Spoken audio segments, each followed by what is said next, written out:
طفیل بن عامر ایک بڑے عرب سردار ہیں، وہ مکے میں آئے، لوگوں نے کہا ایک جادوگر ہے جس کو سناتا ہے اس کا ہو جاتا ہے، تم اس کے نہ سننا۔ انہیں ڈر کے اپنے کان میں روئی ڈال لی کہ میں سنتا ہی نہیں۔ طواف کر رہے تھے، آپ پہ نظر پڑی، آپ نماز پڑھ رہے تھے ایک طرف کھڑے ہو کر، تو نظر پڑی تو کھچ گیا دل، تو کہنے لگے من ہوا، یہ کون ہے؟ تو مکے والوں نے کہا ہوا یہ وہی جادوگر ہے، وہی جادوگر ہے۔ تو طفیل کہنے لگے میری جی میں آیا، تو اتنا بڑا سمجھدار آدمی ہے، یہ اتنا خوبصورت انسان میرے خیال میں جادوگر نہیں ہو سکتا، میں اس کی سنتا ہوں، اگر اچھی بات ہوگی تو لے لوں گا، غلط ہوگی چھوڑ دوں گا۔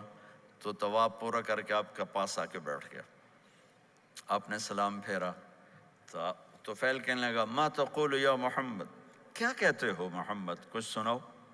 تو آپ نے چند جملے بولے، ان الحمد للہ احمدہ واستعینہ واؤمن بہ واتوکل علیہ من یہدہ اللہ فلا مضل لہ ومن یضللہ فلا ہادی لہ۔ تو وہ تڑپ گئے، میرے آپ کے لیے کوئی کشش نہیں ان کلمات میں ترجمہ بھی کر دوں تو کوئی کشش نہیں، لیکن وہ عرب سمجھنے والے، وہ کہنے لگا اعد فقط بلغنا قاموس البحر، ارے ذرا دوبارہ سنانا، تیرے ایک جملے نے 7 سمندر کا پانی پی لیا ہے۔ تو آپ نے دوبارہ سنایا، ان الحمد للہ احمدہ واستعینہ واؤمن بہ واتوکل علیہ من یہدہ اللہ فلا مضل لہ ومن یضللہ فلا ہادی لہ۔ تو کہنے لگا مجھے کلمہ پڑھا دے، مجھے کلمہ پڑھا دے۔ آواز میں ایک کشش تھی، جو سنتا تھا وہ کھچ جاتا تھا، خوبصورت آواز، بعید ما بین المنکبین، چوڑی چھاتی، کھلی چھاتی، عریض الصدر، چوڑا سینہ، سواء البطن والصدر، سینہ اور پیٹ برابر۔ میں معذرت سے کہتا ہوں، کتنے خواتین بھی مرد بھی، آپ سجے پاسے پیٹ کھبے پاسے، آپ کھبے پاس پیٹ کھبے پاسے، آپ سجے پاسے، دیکھتے ہیں وہ ادھر ہوں تو پیٹ ادھر ہو جاتا ہے، ادھر ہوں تو پیٹ ادھر ہو جاتا ہے، جو ہنستے میں پیٹ ہے کرتا ہے، زبان سے نہیں، وہ پیٹ سے ہنستے گڑ گڑ گڑ گڑ گڑ گڑ گڑ۔ تو میرے اللہ کو انتہائی ناپسند ہے، موٹا چاہے عورت ہو چاہے مرد ہو، اور مولوی موٹا تو سب سے برا لگتا ہے۔ بھائی احتیاط سے کھاؤ، اللہ تعالیٰ نے کھانے کے لیے نہیں پیدا کیا ہے، اللہ نے کسی کام کے لیے پیدا کیا ہے، تو کھانے پینے کا وقت اللہ نے آگے رکھ دیا ہے، خوب ڈٹ کے کھا لینا، حلال بھی کھاؤ احتیاط سے بھی کھاؤ، کلو واشربوا ولا تسرفوا۔ اور اللہ تعالیٰ نے کھانے کا والتین والزیتون وطور سینین وہذا البلد الامین، اللہ نے اعلیٰ ترین غذا کی قسم اٹھائی، اور اس میں ذائقہ نہیں دیکھا، نہ انجیر کا ذائقہ ہوتا ہے اتنا اچھا، اور زیتون تو ویسے ہی کڑوا ہوتا ہے۔ تو یہ اللہ تعالیٰ سموسے پکوڑے کی قسم بھی کھا سکتا تھا، مجھے سموسے کی قسم، مجھے پکوڑے کی قسم۔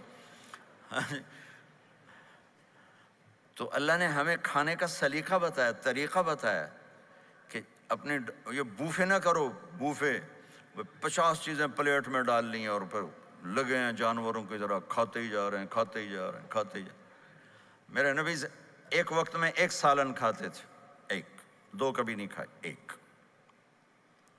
اور زندگی بھر میرے نبی نے باسی کھانا نہیں کھایا، صبح کا پکا شام نہیں کھایا، شام کا پکا صبح نہیں کھایا، صرف ایک دفعہ حج کے موقع پر ام ہانی حضرت علی کی بہن مکہ میں، ان کے گھر باسی روٹی کے 2-4 لقمے لیے، ورنہ صبح کا پکا ہوا شام نہیں کھاتے تھے، یا تازہ یا فاقہ، یا تازہ یا فاقہ، تمہاری طرح نہیں 8 دن کا پکا کے فریج میں ٹھوک دیتا ہوں، کڈی رکھو تو کھاتی رکھو، یہ کیا، یہ بھی کوئی زندگی، 8 دن کا پکا کے کٹھا ہی ٹھوک دیا اندر۔ اب نکال کے بیگم اپنے ٹائم پہ گرم کر کے کھا رہی، میاں صاحب اپنے ٹائم پہ گرم کر کے کھا رہے ہیں، اب بھی برتن صاف کیتی جاندے ہیں، اب بھی کینیڈا، ہم تو پتہ نہیں کیا پڑا کینیڈا۔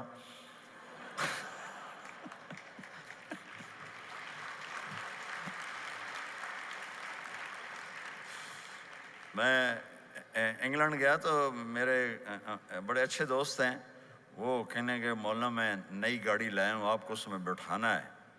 کہ اچھا کتنے کی؟ کہنے کا 2.5 لاکھ پاؤنڈ کی ہے، 2.5 لاکھ پاؤنڈ کی۔ میں نے کہا اس کا ڈرائیور کون ہے؟ کہا جی ڈرائیور تو ہم خود ہی ہوتے ہیں۔ میں نے کہا پھر ہماری سوزوکی اچھی ہے جس پر ڈرائیور رکھا ہوتا ہے، صاف بھی کرتا ہے بٹھاتا بھی ہے، اور تم اچھے 2.5 لاکھ پاؤنڈ کی گاڑی لی ہے، ٹائر بھی خود دھو رہے ہو اور اس کے میٹ بھی خود صاف کر رہے ہو نکال کے، ابھی بیگم نے برتن بھی تم سے صاف کروانے ہیں، وہ الگ سے کام ہے۔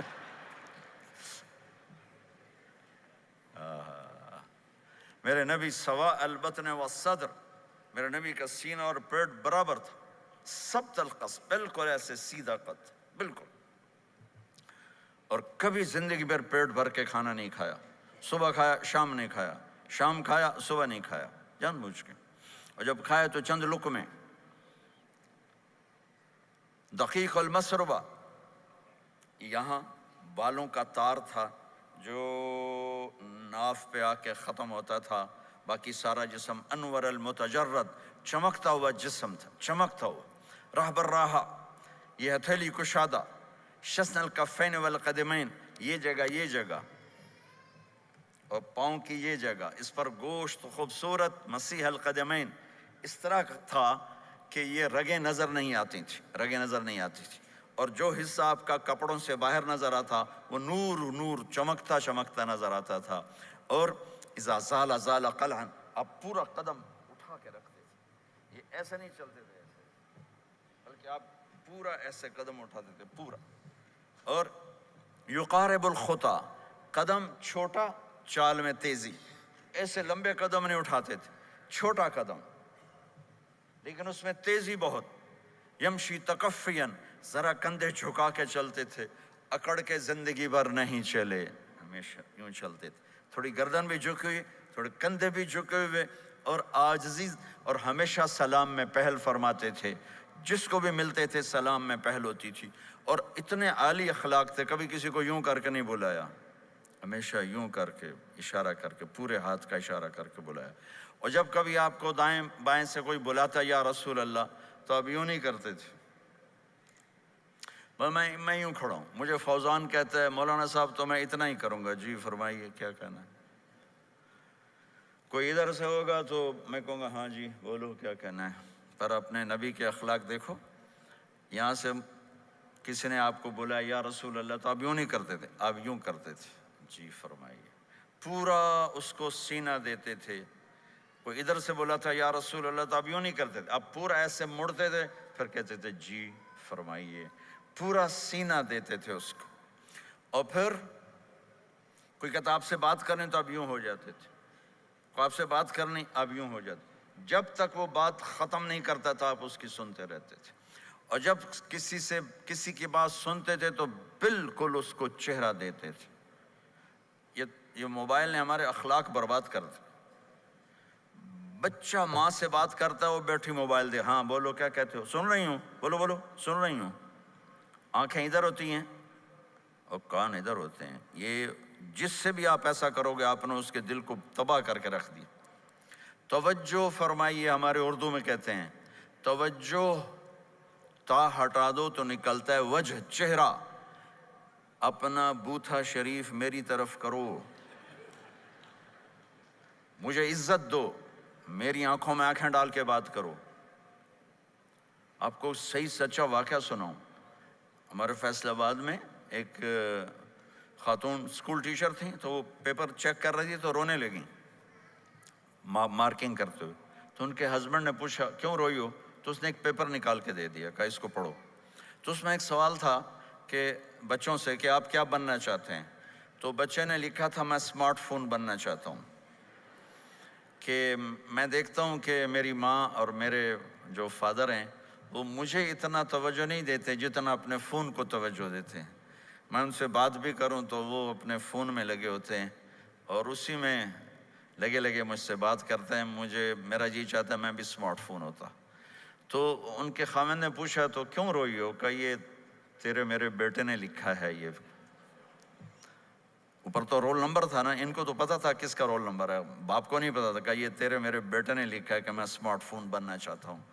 تو یہ ضرورت کی چیز ہے، لیکن اب آپ تو اپنا کلچر بھول گئے، مراسی بڑی ایک عالی شان قوم ہوتی ہے ہمارے پنجاب میں، تو وہ ہماری پنجابی کی مثال ہے، مراسیاں دا پتر جمیا انہاں چوم چوم کے مار چھڑیا، تو یہ اسمارٹ فون نے تمہیں ٹوائلٹ میں بھی فارغ نہیں رکھا، ٹوائلٹ میں بھی سودے کر رہے ہوتے ہیں بیٹھے ہوئے۔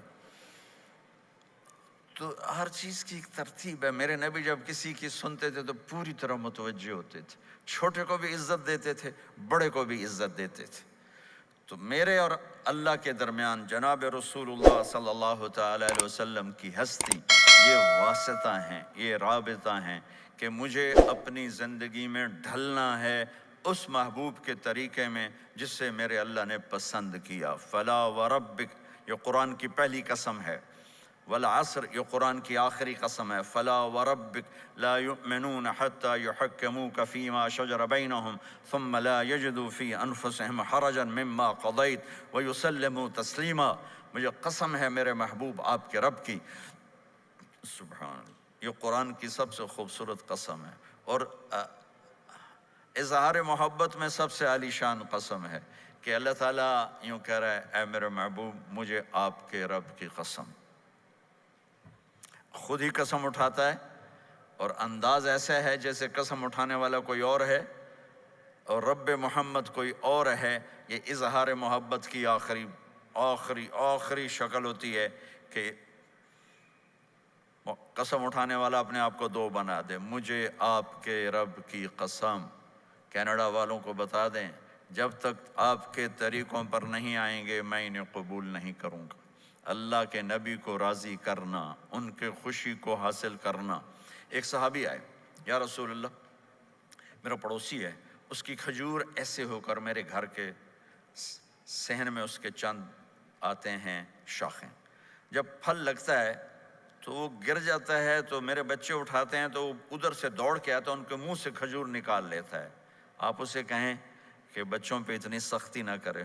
آپ نے اسے بلایا، وہ منافق تھا، آپ نے اسے بلا کر کہا کہ یہ کھجور مجھے دے دو اور اس کے بدلے جنت میں مجھ سے ایک کھجور لے لو۔ وہ کہنے لگا، یا رسول اللہ یہ مجھے اور میرے بچوں کو بڑی پسند ہے، کوئی اور ہوتی تو میں دے دیتا۔ اب چپ ہو گئے، وہ چلا گیا۔ ایک صحابی بیٹھے تھے، ابو الدحدہ، یا رسول اللہ میں لے دوں؟ مجھے آپ وعدہ کرتے ہیں، مجھ سے وعدہ کرتے ہیں آپ مجھے جنت میں لے کر دیں گے؟ آپ نے کہا ہاں۔ تو پیچھے پہنچ گئے، کہنے لگے بھائی کھجور کا سودا کرو۔ کہا جاؤ جاؤ، میں نے اللہ کے نبی کو نہیں بیچی، تمہیں کیسے بیچ دوں؟ کہنے لگے جو تیرے منہ میں آتا قیمت مانگو۔ کہنے لگا اپنا باغ مجھے دے دے، کھجور لے لے۔ باغ میں 600 کھجوریں تھیں۔ تو کہنے لگا پکی بات ہے؟ کہاں پکی بات؟ کہ چلو باغ تیرا، کھجور میری۔ انہوں نے کہا ٹھیک، مجھے اور کیا چاہیے؟ 600 کھجوروں کا باغ۔ دوڑے دوڑے آئے، یا رسول اللہ میں نے کھجور خرید لی، آپ اب اس کو دے دیں۔ ہم نے کہا انہیں مجھے تو دینی، تمہیں کیسے دے دی؟ کہا جی میں نے پورا باغ دے دیا اور کھجور اس سے لے لی، 600 کھجوروں کا۔ آپ نے کہا ہمارا پچھلا سودا کینسل، پہلے تھا ایک کھجور لے کر دوں گا، اب تیرا میرا سودا یہ ہے کہ تیرے لیے جنت میں بے شمار باغات بھی مل گئے اور تیرے لیے گھر بھی تیار ہو گئے۔ کم من عزق رداہ ودار فیاہ لأب الداہداہ۔ انہوں نے وہیں سے چھلانگ لگائی اور دوڑے دوڑے باغ گئے، اندر نہیں گئے، باہر سے کھڑے ہو کر کہا ام الدحدہ باہر آ جاؤ، ہم نے یہ باغ اللہ اس کے رسول کو دے دیا۔ یہ میرے عزیزو جہاں بھی رہو محمد مصطفیٰ صلی اللہ علیہ وسلم کی مبارک اور پاکیزہ زندگی کو اپنا ساتھی بنا لو، تو یہ جہان بھی آپ کا ہے، وہ جہان بھی